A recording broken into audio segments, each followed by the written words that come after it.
नमस्कार, स्वागत है आपका हमारे यूट्यूब चैनल पर। बात करते हैं कक्षा 8वीं बोर्ड परीक्षा गणित विषय के पेपर की। प्रश्न पत्र किस तरह का होगा।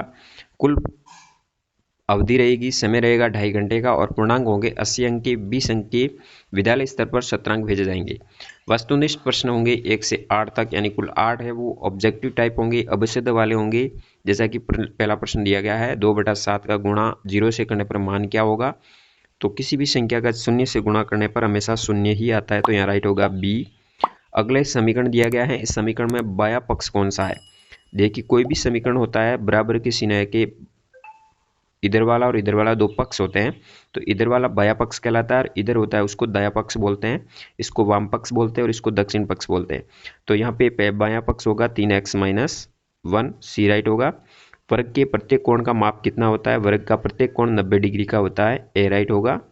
फिर चौथा प्रश्न, 9 की पूर्ण वर्ग संख्या है, पूर्ण वर्ग संख्या 9 की होती है 81, यानी डी राइट होगा। संख्या 5 की घन संख्या होती है 125, 5 को 3 बार गुणा करने पर 125 प्राप्त होता है, तो घन होगा 125।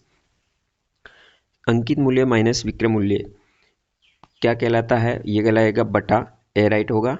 एक पदीय बीजीय व्यंजक इसमें कौन सा है, तो ए है वो एक पदीय दिया गया जिसमें एक पद है, प्लस या माइनस के द्वारा जो भी जुड़े होते हैं, तो यहाँ पे केवल अकेला पद ए ही है। फिर 8वें प्रश्न में आपको संख्या का मानक रूप लिखना है, इसमें संख्या का मानक रूप होगा, सी राइट करेंगे 3.5 10⁻⁻5, यहाँ सी राइट होगा। फिर प्रश्न संख्या 9 से 12 अति लघुत्मक टाइप है, वेरी शॉर्ट टाइप क्वेश्चन पूछे गए हैं। यहाँ पे आपको इस को गुणन के अंतर्गत गुणधर्म का नाम लिखना है, तो यहाँ पे कौन से गुणधर्म का प्रयोग किया गया है, तो यहाँ किया गया गुणात्मक प्रतिलोम गुणधर्म का, तो ये इसमें लिखना गुणात्मक प्रतिलोम गुणधर्म। फिर आगे समीकरण दिया गया है, इस समीकरण को आपको हल करना है, दोनों पक्ष दिए गए हैं। 11वें प्रश्न में संख्याओं में से प्रत्येक के घन की इकाई का अंक लिखना है, तो एक किसी भी एक होता है तो एक का घन एक ही होता है और इकाई का अंक भी एक ही होगा। 7 का घन होता है, उस हिसाब से आपको यहाँ पर भी इकाई का अंक लिखना है। फिर अगले 12वें प्रश्न को हल करना है, अनुपात के रूप में लिखना है।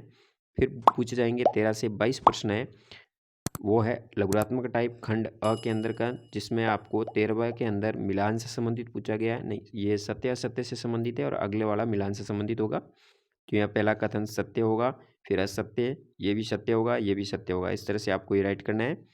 फिर अगले 14वें में रिक्त स्थान की पूर्ति करनी है। आयत का प्रत्येक कोण समकोण होता है, इस तरह से सभी आपको रिक्त स्थान की पूर्ति करनी है। 15वें में आपको खंड अ को खंड ब से मिलान करना है।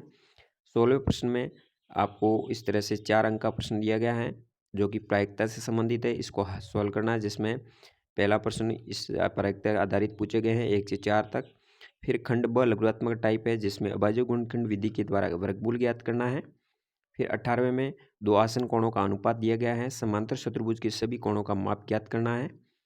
फिर 19वें प्रश्न में आपको ब्याज वार्षिक संयोजित हो, चक्रवृद्धि ब्याज और साधारण ब्याज का अंतर ज्ञात करना है।